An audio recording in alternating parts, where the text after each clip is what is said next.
Welcome to Lesson 2 of our Matcha workshop. In this video, we will show you the right way to whisk matcha. Why do we use a whisk? In short, matcha is a suspension, not a solution.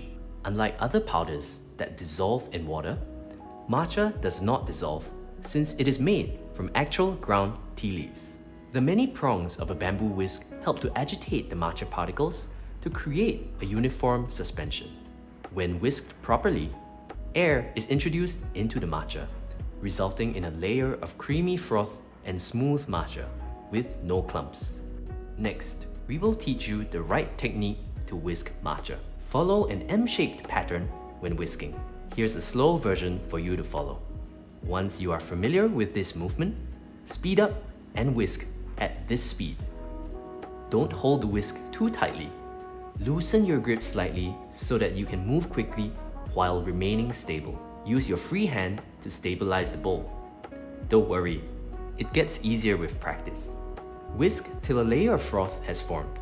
Here are some common whisking mistakes you should avoid. First, don't whisk with a spoon. The spoon has a smaller surface area than the whisk. It is difficult to suspend the matcha particles in water well with a spoon and can make your matcha taste gritty.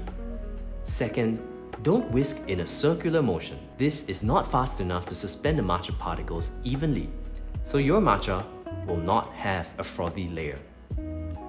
Third, if you use cool or room temperature water, you won't see any froth. Ensure your water is at least 75 to 85 degrees Celsius. Now you know how to whisk matcha the right way. Join us in the next video to make your very own cafe-grade matcha latte.